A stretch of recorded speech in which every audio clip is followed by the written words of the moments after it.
की जय। दुर्गा अष्टोत्तर शतनाम स्तोत्र। दुर्गा उपासना ग्रंथों में यह दुर्गा स्तोत्र अत्यंत ही उच्च स्थान रखता है। मातेश्वरी दुर्गा के अनंत नाम है।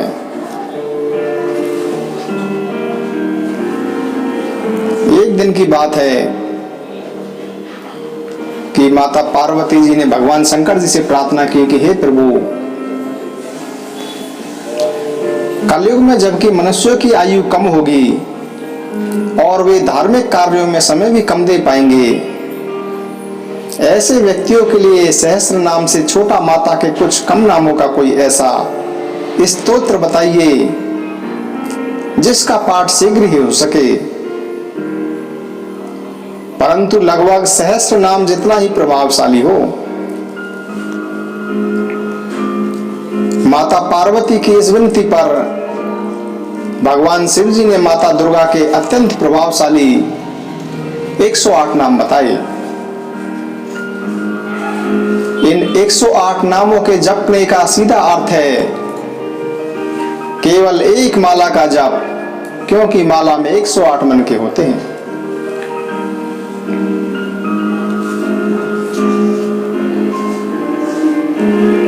एक 108 नाम कौन से हैं सुनिए।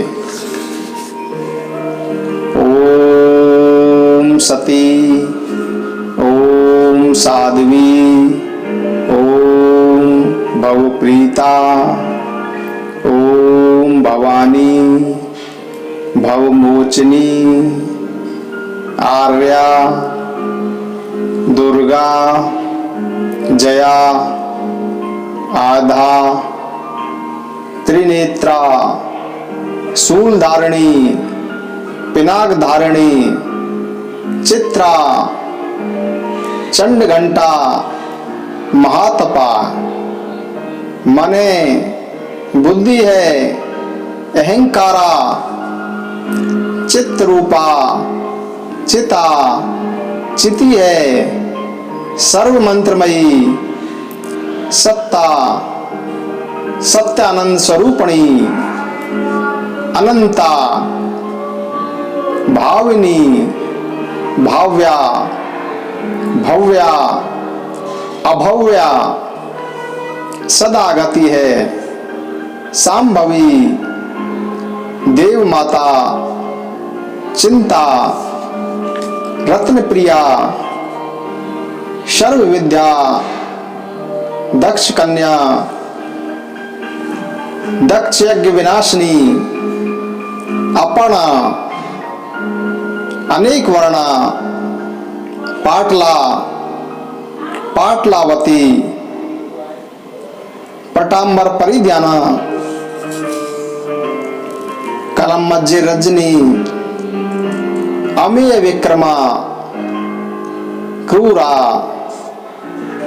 सुंदरी, सुर सुंदरी, वन दुर्गा, मातंगी, मतंग मुनि पूजिता, ब्राह्मी, माहेश्वरी, इंद्री, कोमारी, वैष्णवी, चामुंडा, वाराही, लक्ष्मी है, पुरुषाकृति है, विमला, उत्कर्षणी, ज्ञाना, क्रिया, नित्या, बुद्धिदा, बहुला, बहुल प्रेमा, सर्ववाहन वाहना, निशुंभ शुंभ हन्नी, महिषासुर मर्दनी, मधु कैटा भंत्री,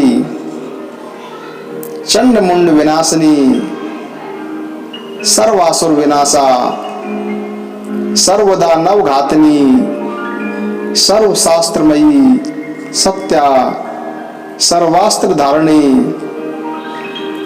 अनेक शस्त्र हस्ता, अनेकास्त्र धारणी, कुमारी, एक कन्या,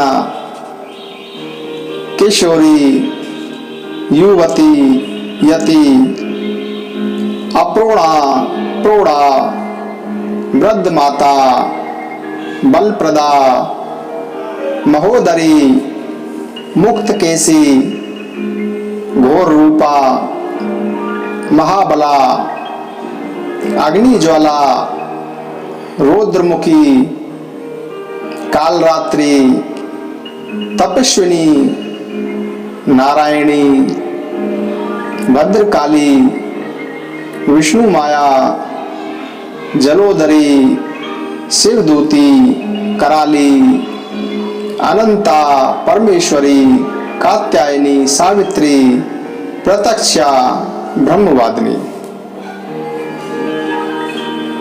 भगवान शिव जी माता पार्वती से कहते हैं कि हे पार्वती, जो भक्त इस दुर्गा अष्टोत्तर सतनाम का प्रतिदिन पाठ करता है उसके लिए तीनों लोकों में कुछ भी असाध्य नहीं रह जाता।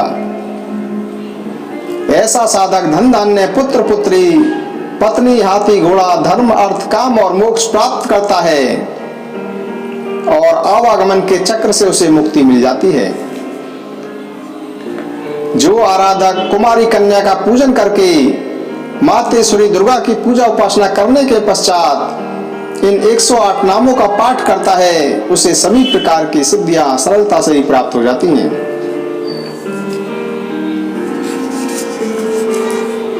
श्री दुर्गा कवच।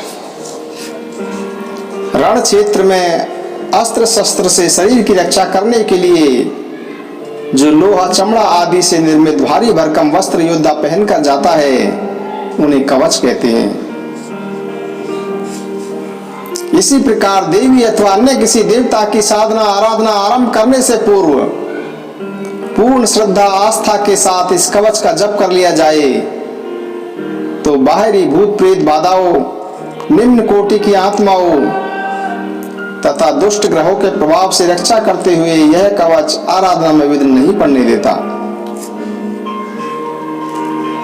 यह मातेश्वरी दुर्गा का सबसे शक्तिशाली कवच है और केवल इसी का नित्य पाठ करते रहने से देवी की अनुकंपा बनी रहती है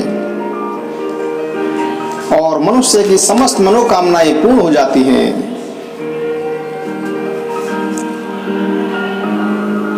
ओम नमः चंडिकाय बोलकर कवच का पाठ आरंभ करना चाहिए। मार्कंडेय जी ने कहा कि पितामह, हमें कोई ऐसा गुप्त साधन बताइए जिससे मनुष्यों की सब प्रकार से रक्षा हो और जो अब तक आपने किसी दूसरे को नहीं बताया हो। ब्रह्मा जी मार्कंडेय जी से बोले कि हे महामुनि, ऐसा परम गोपनीय एवं पवित्र साधन तो देवी का कवच ही है जो संपूर्ण प्राणियों का उपकार करने वाला है। हे मुनिराज, उस देवी की 9 शक्तियां अर्थात 9 रूप हैं जिन्हें नव दुर्गा कहते हैं। इनके पृथक पृथक नाम इस प्रकार हैं। प्रथम नाम है शैलपुत्री, पर्वतराज हिमालय की पुत्री पार्वती देवी। दूसरी शक्ति का नाम है ब्रह्मचारिणी, परम ब्रह्म परमात्मा का साक्षात कराने वाली। तीसरी शक्ति का नाम है चंद्रघंटा, चंद्रमा जिनकी घंटा में है। चौथी शक्ति का नाम है कुष्मांडा, त्रिविध तापयुक्त संसार जिनके उदर में स्थित है। और पांचवी शक्ति का नाम है स्कंद माता, कार्तिकेय की जननी है। छठी शक्ति का नाम है कात्यायनी, महर्षि कात्यायन के आश्रम पर प्रकट होने वाली देवी जिन्हें महर्षि ने अपनी कन्या माना है। सातवीं शक्ति का नाम है कालरात्रि, समस्त सृष्टि का श्रृंगार करने वाले काल की भी रात्रि अर्थात विनाशिका है।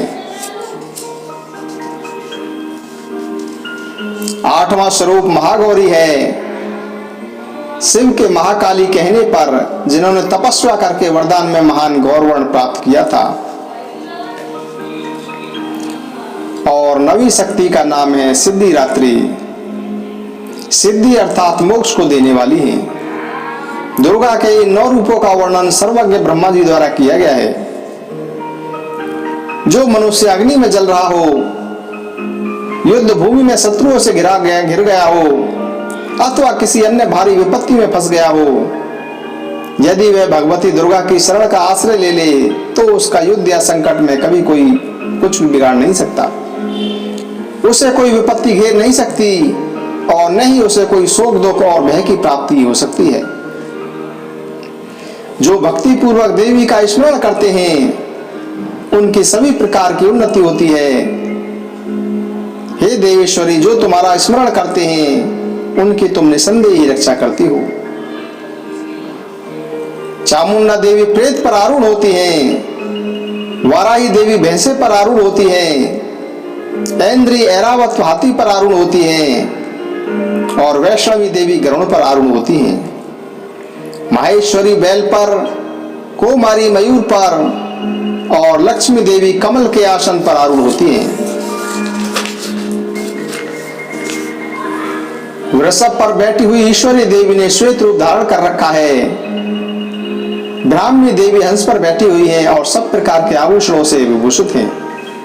अनेक प्रकार के आभूषणों और रत्नों से सुशोभित सब प्रकार की योग शक्तियों से संपन्न ये सब माताएं हैं। इनके अतिरिक्त माता भगवती के अन्य अनेक रूप हैं और भी देवियां हैं। ये सभी देवियां दैत्यों के संगार तथा भक्तों की रक्षा के लिए क्रोध में भरी हुई रथों में सवार रहती हैं। इनके हाथों में शंख चक्र गदा हल और मूसल है। इनके अतिरिक्त खेटक तोमर परशु फरसा पास भाला त्रिशूल और धनुष आदि अस्त्र शस्त्र अपने हाथों में धारण करती हैं। देवी के इन अस्त्र शस्त्रों व शक्तियों से देवताओं की रक्षा होती है। दैत्यों के शरीर का नाश करने तथा भक्तों के मन के भय को नाश करने के लिए देवी इन अस्त्र शस्त्रों को धारण करती है। महान रौद्र रूप, घोर पराक्रम, महान बल और महान उत्साह वाली देवी, तुम घोर से घोर भय का नाश करने वाली हो, तुम्हें नमस्कार है। तुम्हारे प्रचंड तेज के कारण तुम्हारी ओर देखना भी कठिन है।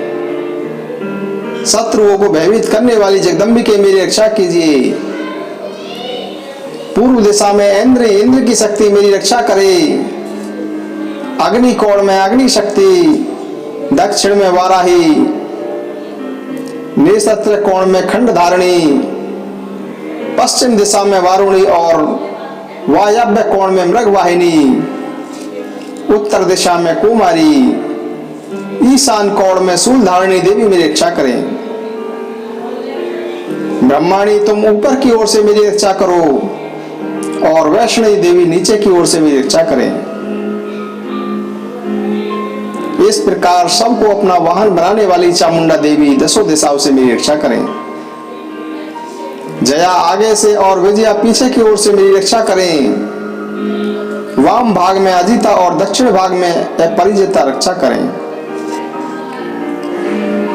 रुद्रोत्तमी शिखा की उमा मेरे हस्तक पर विराजमान होकर मेरी रक्षा करें। ललाट की मालाधारी भौहों की यशस्विनी देवी, भौहों के मध्य भाग में त्रिनेत्रा, नथनों की यम घंटा देवी और दोनों नेत्रों के मध्य भाग में शंखनी, कानों की द्वारवासिनी, कपोलों की कालिका देवी तथा भगवती शंकरी कानों के मूल भाग की रक्षा करें। नासिका की सुगंधा, ऊपर के होठ की चर्चिका, नीचे के होठ की अमृत कला और जिह्वा की सरस्वती देवी रक्षा करें। कुमारी दांतों की चंडिका, कंठ प्रदेश की चित्र घंटा, गले की घंटी की, महामाया तालु की, कामाक्षी ठोड़ी की, सर्व मंगला मेरी वाणी की, भद्रकाली ग्रीवा की और धनुर्धरी मेरुदंड की रक्षा करें। कंठ के बाहरी भाग की नील ग्रीवा और कंठ नलिका की नील नलकुबरी, दोनों कंधों की खड़ीगनी और मेरी दोनों भुजाओं की वज्र धारिणी रक्षा करें। दोनों हाथों की दंडनी, अंगुलियों की अंबिका, नखों की शूलेश्वरी और कुलेश्वरी, पेट की रक्षा करें। महादेवी दोनों स्तनों की, शोक विनाशिनी देवी मन की, ललिता देवी हृदय की और शूलधारिणी उदर की रक्षा करें। नाभि की कामिनी, गुहा भाग की गुहेश्वरी, पूतना और कामिका लिंग की और महिषवादिनी गुदा की रक्षा करें। भगवती कटी भाग की, विंध्यासानी घुटनों की, महाबला देवी दोनों पिंडलिकों की रक्षा करें। नारसिंगी दोनों घुट्टियों की, तेजसी चरणों के पृष्ठभाग की, श्री देवी पैरों की उंगलियों की और तलवासिनी पैरों के तलवों की रक्षा करें। दृष्टा कराली देवी नखों की, ऊर्ध्व केशनी केशों की, रोमकूपों की कोबरी और त्वचा की बागेश्वरी देवी रक्षा करें। पार्वती देवी रक्त की, मज्जा वसा मांस हड्डी और मेद की, काल रात्रि आंतों की और मुक्तेश्वरी पित्त की रक्षा करें। मूलाधार आदि कमल पोषों की पदावती देवी, कफ की चूड़ामणि देवी, नख के तेज की ज्वालामुखी, अवेद्या देवी शरीर की समस्त संधियों की रक्षा करें। हे ब्राह्मणी, आप मेरे वीर्य की रक्षा करें। छत्रेश्वरी छाया की और धर्म धारणी देवी मेरे अहंकार, मन और बुद्धि की रक्षा करें।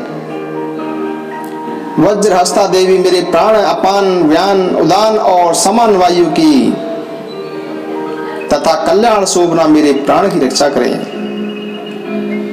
रस, रूप, गंध, शब्द और स्पर्श, इन विषयों का अनुभव करते समय योगिनी देवी मेरी रक्षा करें तथा सत्व गुण, रजोगुण और तमोगुण की रक्षा सदा नारायणी देवी करें।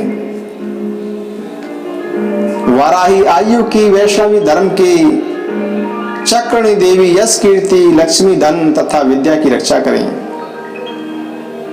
इंद्राणी मेरे गोत्र की, चंडिका मेरे पशुओं की, महालक्ष्मी पुत्रों की और भैरवी पत्नी की रक्षा करें। मेरे पथ की सुपथा, मार्ग की क्षेमकरी, राजा के दरबार में महालक्ष्मी, विजया देवी संपूर्ण भयों से मेरी रक्षा करें। हे देवी, जो स्थान कवच में नहीं कहा गया है, अतएव रक्षा से रहित है, वह सब तुम्हारे द्वारा सुरक्षित हो। यदि अपने शरीर का भला चाहिए तो मनुष्य कवच का पाठ करके ही यात्रा करे, बिना कवच के कहीं न जाए। कवच के द्वारा सब ओर से सुरक्षित मनुष्य जहां जहां भी जाता है, वहां वहां उसे धन लाभ तथा संपूर्ण कामनाओं की सिद्धि प्राप्त होती है। पृथ्वी पर उसे पुरुष का महान ऐश्वर्य और अतुल संपत्ति प्राप्त होती है। कवच से सुरक्षित मनुष्य निर्भय हो जाता है, युद्ध में उसकी पराजय नहीं होती तथा तीनों लोकों में उसकी पूजा होती है। देवी का यह कवच देवताओं के लिए भी दुर्लभ है। जो प्रतिदिन नियम पूर्वक तीनों संध्याओं के समय श्रद्धा के साथ इस देवी कवच का पाठ करता है, उसे देवी कला प्राप्त होती है तथा वह तीनों लोकों में कहीं भी पराजित नहीं होता, उसकी अकाल मृत्यु नहीं होती और 100 वर्ष से भी अधिक आयु पाता है। जो पहले इस कवच का पाठ करके उसके बाद सप्तशती का पाठ करता है, उसके पुत्र पुत्र आदि इस पृथ्वी पर तब तक फलते फूलते रहते हैं जब तक वन, पर्वत, उद्यानों सहित यह पृथ्वी टिकी हुई है। फिर देह का अंत होने पर वह पुरुष भगवती महामाया की कृपा से देव दुर्लभ मोक्ष पद को प्राप्त करता है। सुंदर दिव्य रूप धारण करके यह भगवान शिव के निकट रहकर स्वर्ग लोक के आनंद का उपभोग करता है। देवी कवच समाप्त है।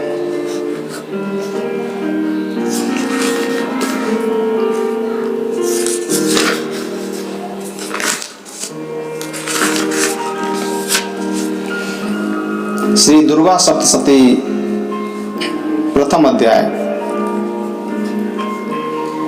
मेधा ऋषि का राजा सूरत और समाधि को भगवती की महिमा बताते हुए मधु कैटव वध का प्रसंग सुनाना।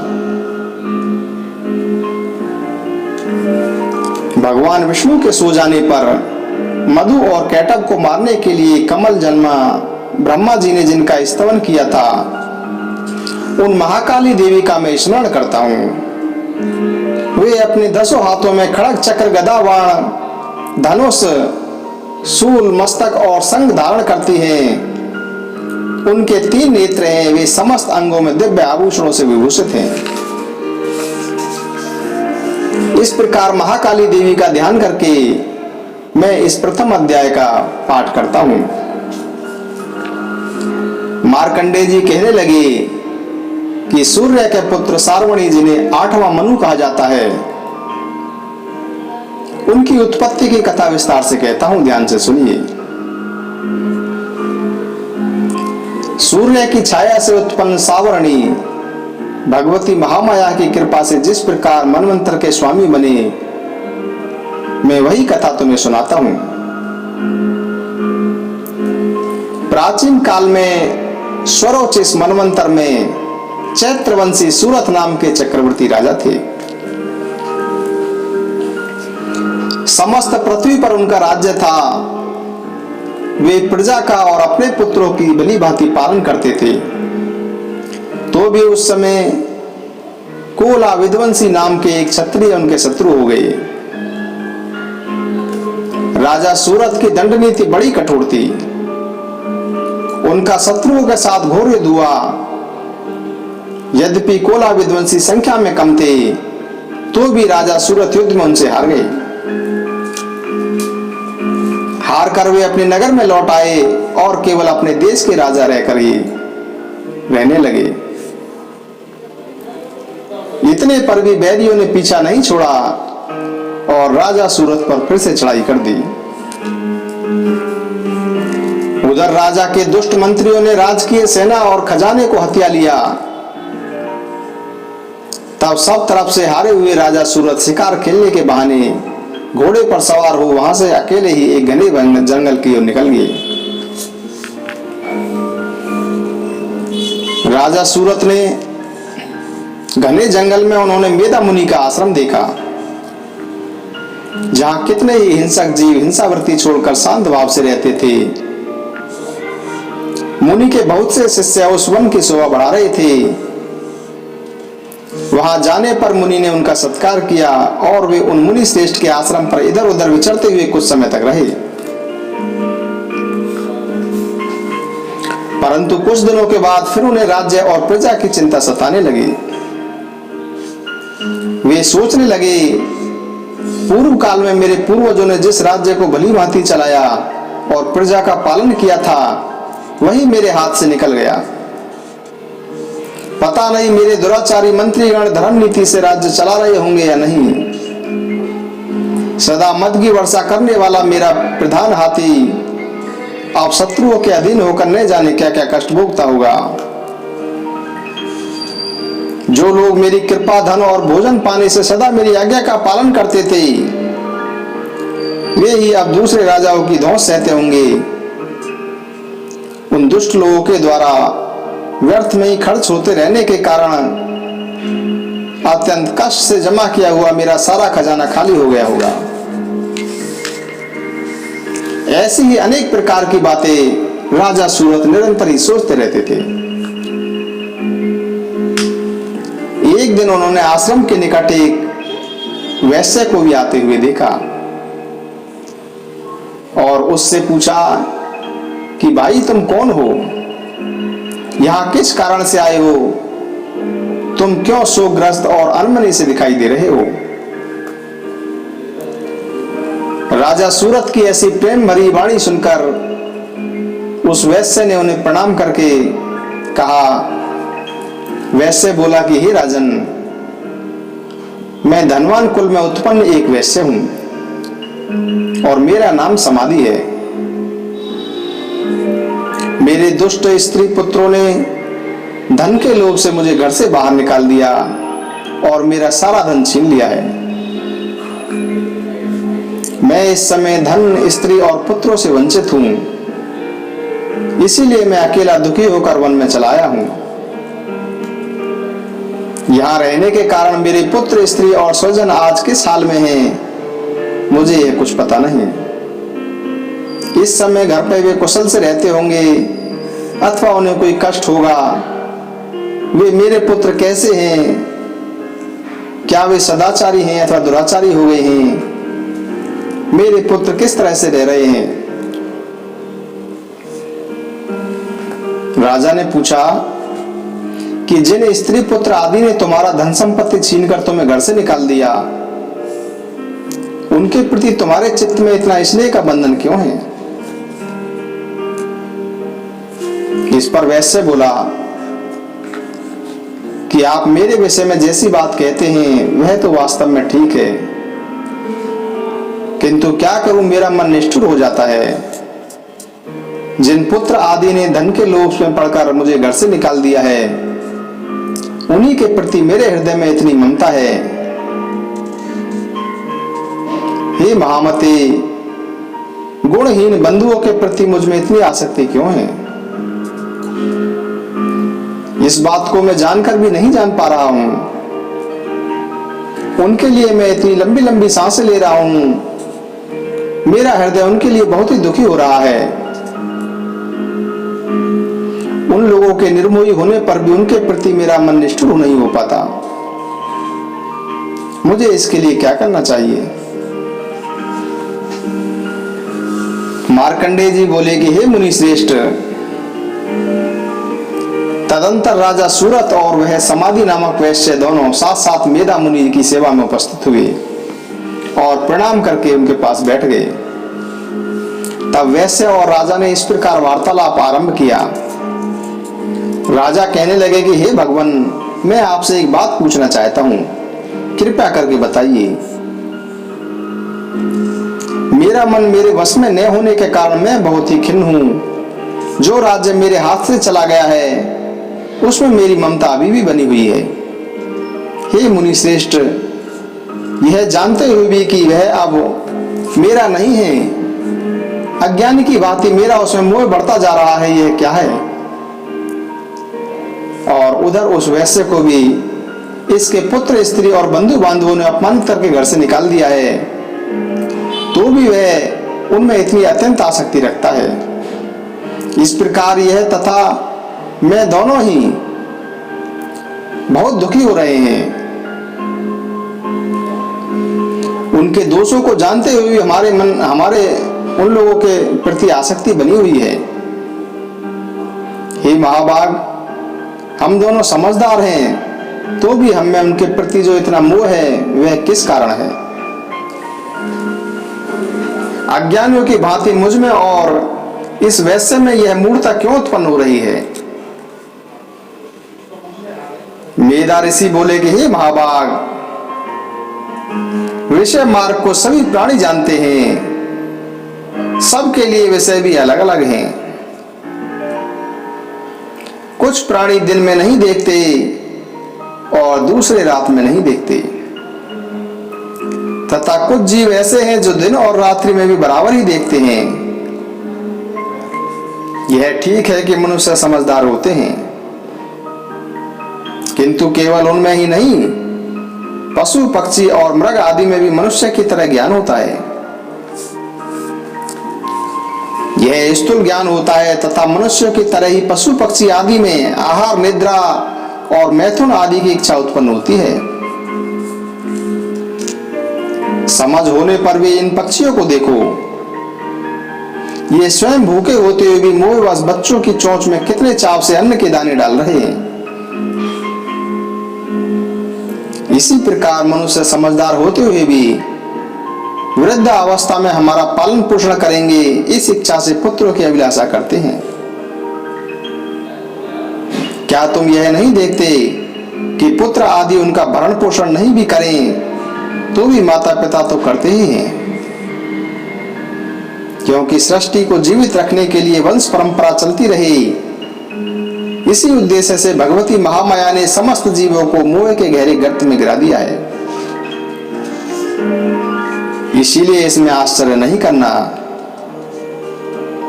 जगदीश्वर भगवान विष्णु की योग निद्रा रूपा जो भगवती महामाया है, उन्हीं से यह जगत मोहित हो रहा है।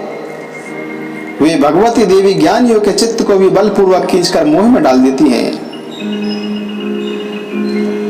उन्होंने ही इस संपूर्ण चराचर जगत को उत्पन्न किया है तथा वे ही प्रसन्न होने पर मनुष्य को मुक्ति के लिए वरदान देती हैं।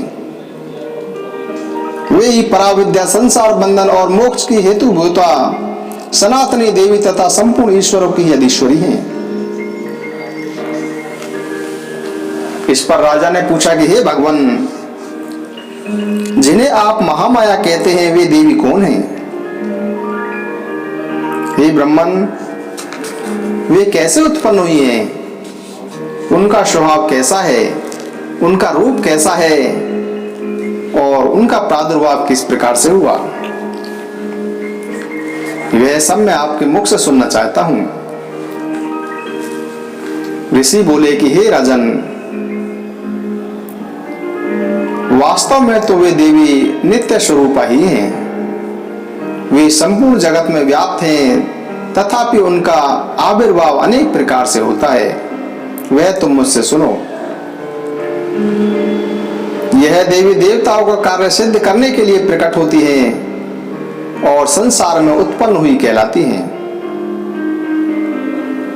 कल्प के अंत में जब संपूर्ण जगत जल में हो जाता है और विष्णु भगवान शेषनाग की सैया बिछाकर योग निद्रा का आश्रय लेकर शयन करने लगते हैं, उस समय उनके कानों के मेल से मधु और कैटव नाम के दो भयंकर असुर उत्पन्न हुए। वे दोनों ब्रह्मा जी को मारने को तैयार हो गए। भगवान विष्णु के नाभि कमल में विराजमान ब्रह्मा जी ने जब उन दोनों भयानक असुरों को अपने पास आया हुआ और भगवान को सोया हुआ देखा, तब एक आकर्षित हो गए। उन्होंने भगवान विष्णु को जगाने के लिए उनके नेत्रों में निवास करने वाली योग निद्रा की स्तुति आरंभ की।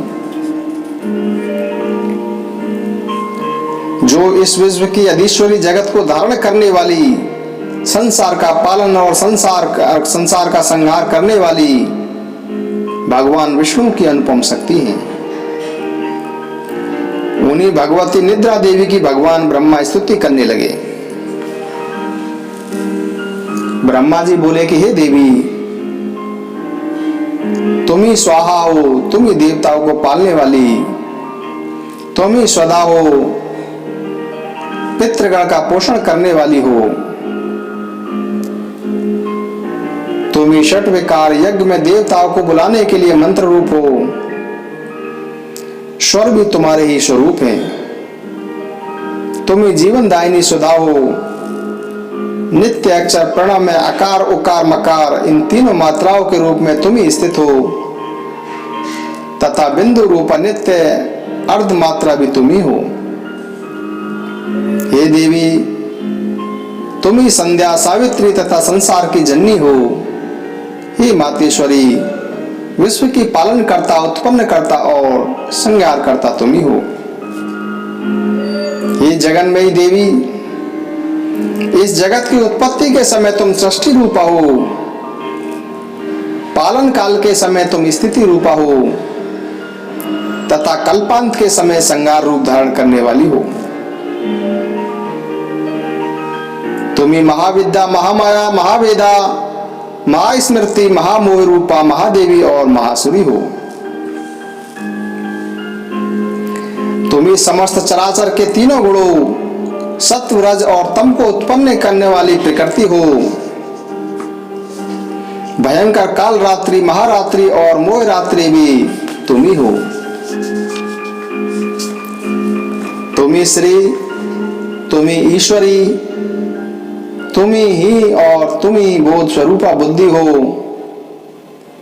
लज्जा, पुष्टि, तुष्टि, शांति और क्षमा भी तुम ही हो।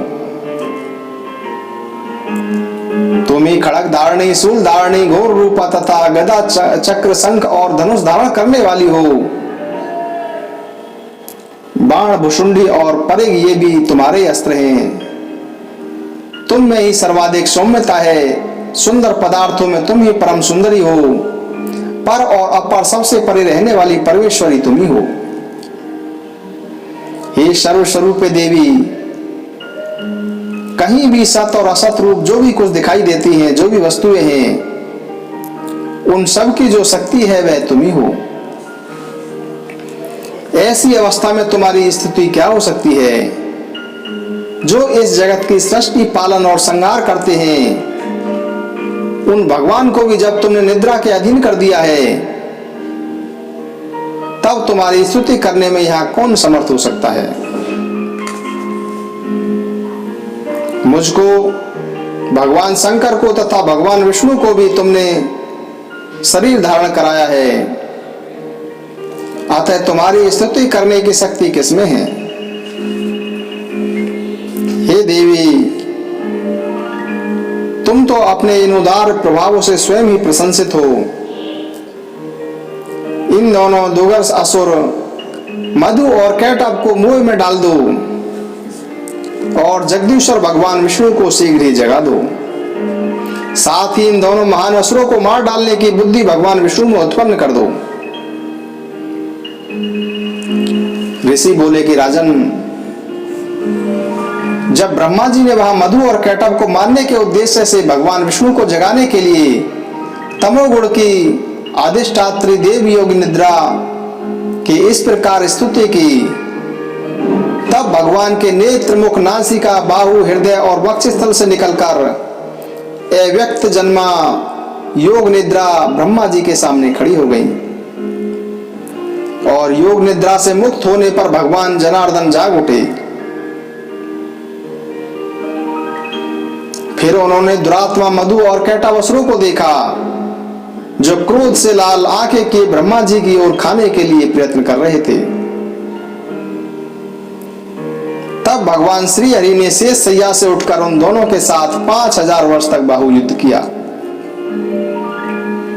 वे दोनों भी अत्यंत बल के कारण उन्मत्त हो रहे थे। इधर महामाया ने भी उन्हें मोहित कर रखा था। इसीलिए भगवान विष्णु से कहने लगे कि हम तुम्हारी वीरता से बहुत प्रसन्न हैं, तुम हम लोगों से जो चाहो वह वर मांग लो। भगवान विष्णु ने कहा कि यदि तुम दोनों मुझ पर प्रसन्न हो और वर देना चाहते हो, तो बस दोनों मेरे हाथ से अपनी मृत्यु स्वीकार कर लो। बस इतना सा ही मैंने वर मांगा है, मुझे और कोई वस्तु नहीं मांगनी है। ऋषि बोले कि भगवान विष्णु की यह बात सुनकर दोनों असुर महान आश्चर्य में पड़ गए। वे आपस में कहने लगे कि हम ठगे गए हैं। तब उन्होंने चारों ओर दृष्टि दौड़ाई तो उन्होंने संपूर्ण जगत में जल ही जल देखा, कहीं प्राकृतिक भूमि नहीं दिखाई दे रही थी। तो उन्हें अपने बचाव की एक युक्ति सूझी। वे शुंभ और अशुंभ भगवान विष्णु से कहने लगे कि हम तुम्हें इस शर्त के साथ वर देते हैं कि तुम हमारा वध ऐसे स्थान पर ही करोगे जहां पृथ्वी जल में डूबी हुई न हो, जहां पर सूखा स्थान हो। ऋषि कहने लगे कि तथास्तु कहकर शंख, चक्र और गदा धारण करने वाले भगवान विष्णु ने अपनी जांघें फैलाकर इतनी विशाल कर ली कि जल पर भी भूमि दिखाई देने लगी। तब उन्होंने मधु कैटभ को बुलाकर कहा कि तुम्हारी इच्छा अनुसार यह शुष्क स्थान है, यह भूमि है जहां पर जल नहीं है। अब वध के लिए अपने सिर दे दो। तब वे असुर भगवान की जांघों पर आकर लेट गए और भगवान ने सुदर्शन चक्र से उनकी गर्दनें काट दी। इस प्रकार ये देवी महामाया ब्रह्मा जी की स्तुति करने पर स्वयं प्रकट हुई थी। अब उनके प्रभाव का वर्णन करता हूं, ध्यान से सुनो।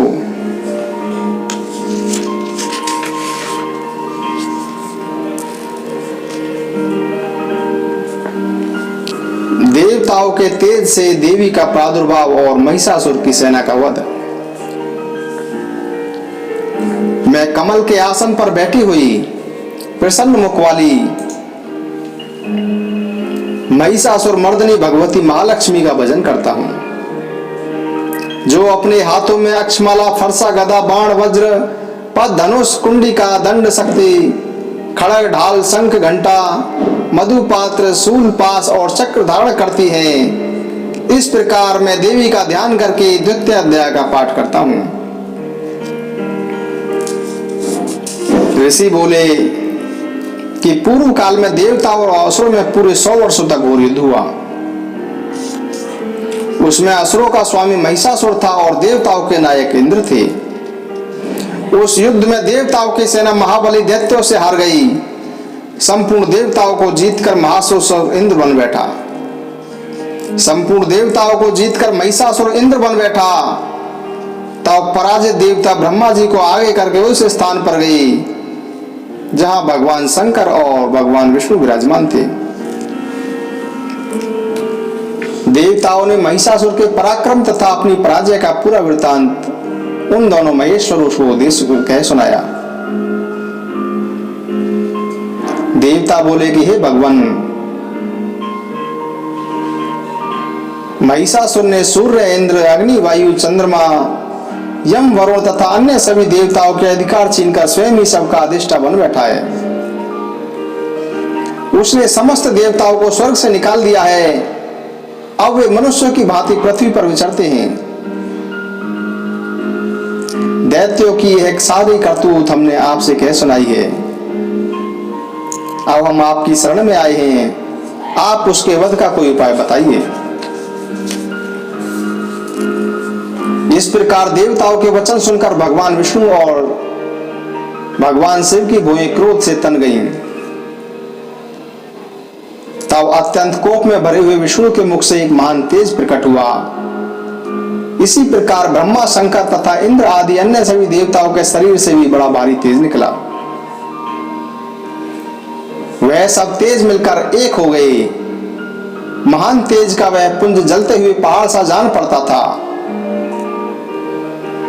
देवताओं ने देखा कि वहां उसकी ज्वालाएं संपूर्ण दिशाओं में व्याप्त हो रही थी। संपूर्ण देवताओं के शरीर से प्रकट हुए उस तेज की कहीं भी तुलना नहीं थी। एकत्रित होने पर वह एक नारी के रूप में आ गया और उसके प्रकाश से तीनों लोग प्रकाशमान हो उठे।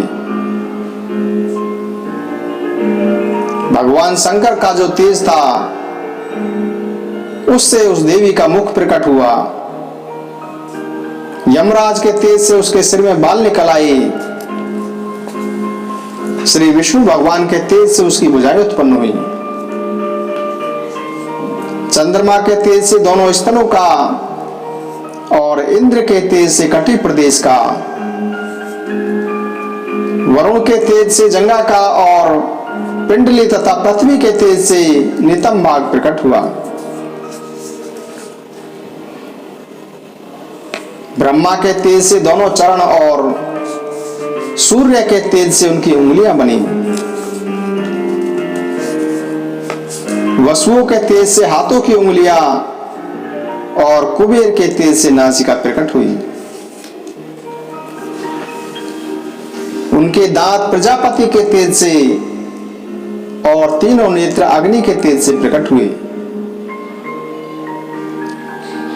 उसकी भौएं संध्या के और कान वायु के तेज से उत्पन्न हुए।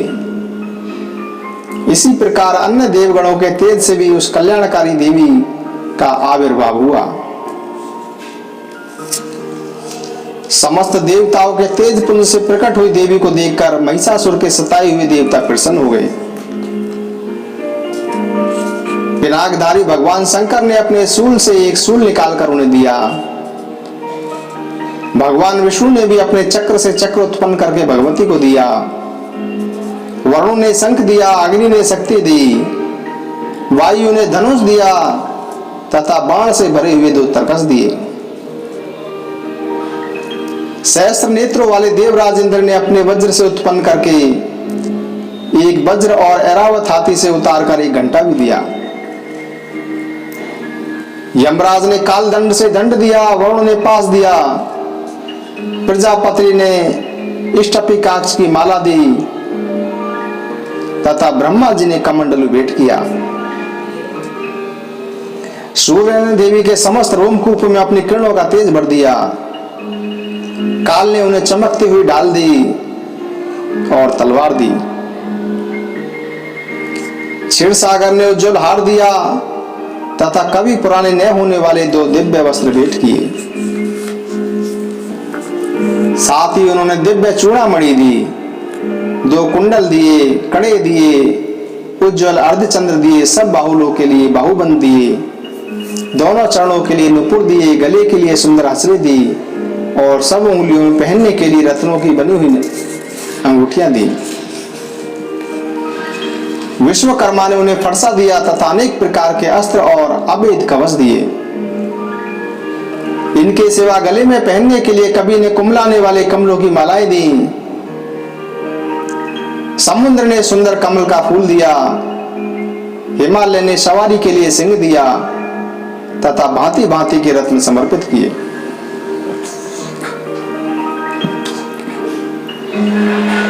कुबेर ने मधु से भरा पान पात्र दिया तथा नागों के राजा शेष ने जो पृथ्वी को धारण करते हैं नागहार भेंट दिया, जिसमें बहुमूल्य रत्न जड़े हुए थे।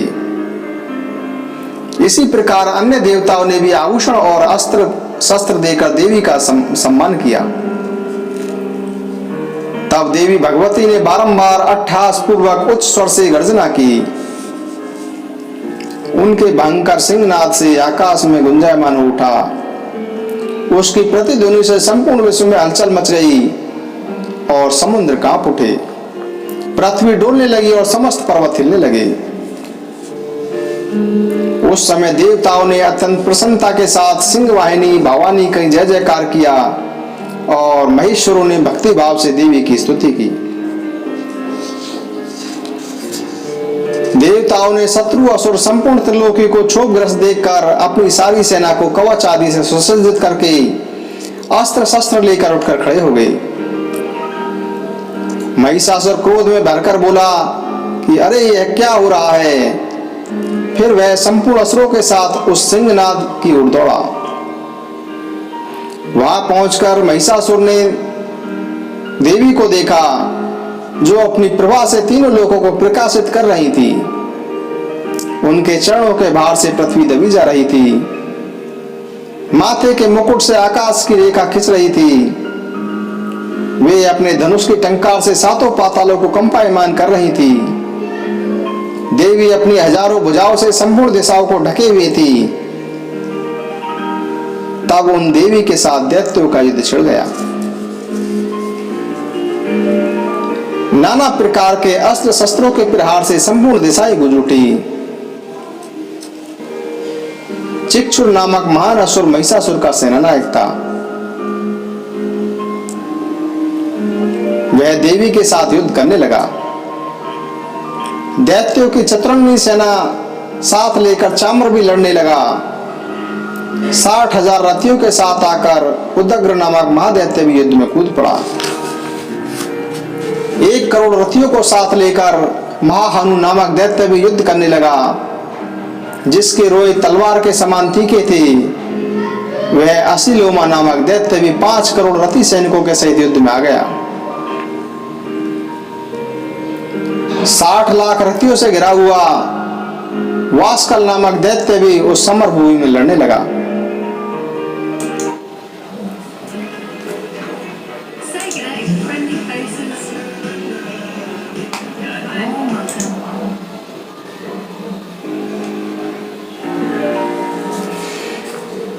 कुछ दैत्यों ने उन पर शक्ति का प्रहार किया, कुछ लोगों ने पास फेंके, कुछ दूसरे दैत्यों ने खड़ग प्रहार करके देवी को मार डालने का प्रयत्न किया। देवी ने भी क्रोध में भरकर खेल खेल में ही अपने अस्त्र शस्त्रों की वर्षा करके दैत्यों के वे समस्त अस्त्र शस्त्र काट डाले। उनके मुख पर परिश्रम या थकावट का अंश मात्र भी चिन्ह नहीं था। देवता और ऋषि उनकी स्तुति कर रहे थे और भगवती परमेश्वरी दैत्यों के शरीरों पर अस्त्र शस्त्रों की वर्षा कर रही थी। देवी का वाहन सिंह भी क्रोध में भरकर गर्दन के बालों को फटकारता हुआ असुरों की सेना में इस प्रकार घूमने लगा मानो वनों में अग्नि की लपटें फैलती जा रही हों। रण क्षेत्र में दैत्यों के साथ युद्ध करती हुई अंबिका देवी ने जितने निश्वास छोड़े वे सभी तत्काल सैकड़ों हजारों घोड़ों के रूप में प्रकट हो गए और परशु, खड़ग और अनेक शस्त्रों के साथ असुरों का सफाया करने लगे। अन्य गण नगाड़ा और शंख आदि बजाने लगे। उस संग्राम महोत्सव में अनेक गण मृदंग बजा रहे थे। तब देवी ने त्रिशूल से, गदा से, शक्ति की वर्षा से और खड़ग आदि से सैकड़ों दैत्यों का संहार कर डाला। कितने ही दैत्यों को घंटे के भयंकर नाद से मूर्छित करके मार गिराया। कितने ही दैत्यों को पास से बांधकर धरती पर घसीटा। कितने ही दैत्यों को उनकी तीखी तलवार की मार से दो दो टुकड़े हो गए। कितनों की ही गदा की चोट से घायल होकर धरती पर सो गए। कितने ही दैत्य मूसल की मार से घायल होकर रक्त से उल्टी करने लगे। कुछ दैत्य शूल की मार से छाती फट जाने के कारण पृथ्वी पर ढेर हो गए। बाणों की दृष्टि से कितने ही असुरों की कमर टूट गई। बाज की तरह झपटने वाले देवताओं को सताने वाले दैत्यगण प्राणों से हाथ धोने लगे। किन्हीं की बांजें, किन्हीं के पैर, किन्हीं की भुजाएं छिन्न भिन्न हो गईं। कितनों की गर्दनें कट गईं। कितनों के सिर कट कट कर गिरने लगे। कुछ लोगों के शरीर बीच से कट गए। कितने ही असुर जांघें कट जाने पर पृथ्वी पर गिर पड़े। कितनों को ही देवी ने एक बांह, एक पैर और एक नेत्र का करके छोड़ दिया। कितने ही दैत्य गर्दन कट जाने पर भी गिरकर फिर उठ जाते और फिर कटे हुए राक्षसों के धड़ी हथियार में हाथ में लेकर देवी से युद्ध करने लगते। अनेक असुर बाजों की लय पर नाचने लगे। कितने ही बिना सिर के धड़ हाथों में खड़ग, शक्ति और अस्त्र लेकर दौड़ते थे और दूर से महादैत्य देवी से ठहरो ठहरो कहते थे। जहां वह महायुद्ध हुआ था वहां की धरती देवी ने गिराए हुए रथ, हाथी, घोड़े और असुरों की लाशों से ऐसे पाट दी कि वहां चलना फिरना भी असंभव हो गया।